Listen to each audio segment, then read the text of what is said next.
While San Francisco is one of the more dominant teams across the NFL, one area in which they clearly struggle is their offensive line. Last year, for instance, if Brock Purdy just had a half a second more to throw, San Francisco might be Super Bowl champions. But rather than investing heavily into this position, Kyle Shanahan in large part has trotted out the same unit outside of a third-round rookie. So in this video, I wanted to dive deeper into how the Vikings expose this weakness to the rest of the league. While San Francisco's entire offensive line hasn't been great this season, the two players that stand out in the worst way on film are Colt McKivitz and Jake Brendel. Starting out, we're first going to examine Colt McKivitz's film before moving into Brendel's and the rest of the offensive line. While McKivitz is a decent run blocker, he's really struggled in pass protection throughout this season. In particular, McKivitz has struggled with his kick step.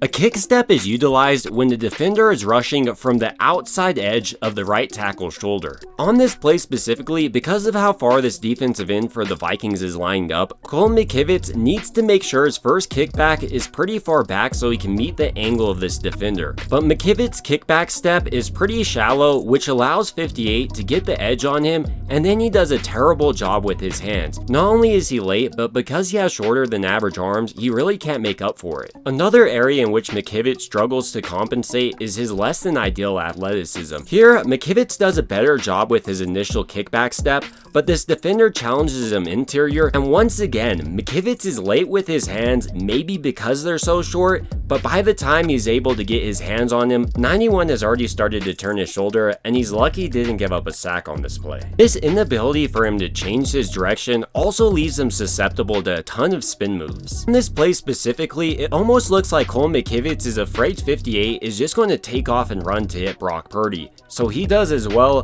which allows him to be spun on and Brock Purdy be absolutely drilled. I wouldn't even bring this up if it was just something that happened once in a while for McKivitz, but he's routinely beat this way. And it's not just his athleticism, but it's also his hand placement and extension. Here specifically, you can see how 58 is able to get inside of his chest, and McKivitz not only gets hit with that nasty spin move, but also the stunt the Vikings were running.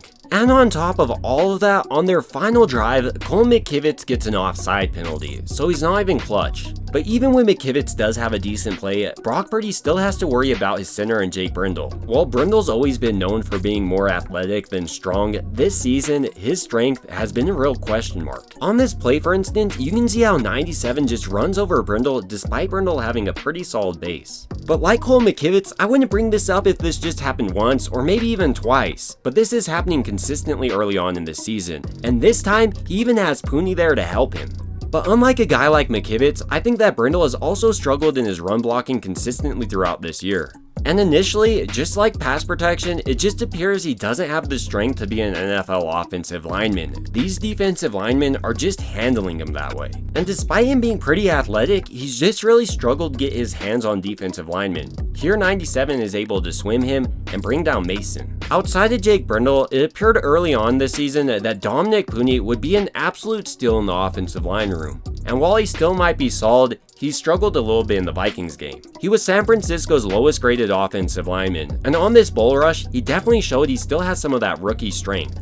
And he also needs to improve his footwork and pass protection. On this play specifically where he gets spun, you can see that his front leg is overextended on this defensive lineman. And with the defensive lineman noticing this weakness, he spins him and puts pressure on Purdy. So while it's clear Dominic Pooney struggled in this game, I'm more high on him because he has the potential to improve because he's only a third-round rookie. Most third-round rookie offensive linemen don't even start in the NFL. Like San Francisco's other guard in Aaron Banks was selected in the second round, had to take a developmental year, and now looks pretty solid in their offensive line. Outside of Banks, Trent Williams continues to be one of the more prolific tackles in the NFL, routinely showing why he was paid the way he was from San Francisco. But two offensive linemen don't make up a solid offensive line. And going forward, I expect teams to hone in on this weakness, especially what McKivitz, Pooney, and Brendel have been putting on film. And this is going to be even more so the case with stars like George Kittle, Deebo Samuel, and Christian McCaffrey all out. But ultimately, these are just some of my thoughts about San Francisco's offensive line play so far this season, and I want to hear what you think about San Francisco's offensive line. Do you think that they're going to do enough to get San Francisco to the big game again, or do you think they're going to be the reason why San Francisco loses? It would also mean a ton to me if you could like and subscribe, and as always, I hope you guys have a great rest of your day.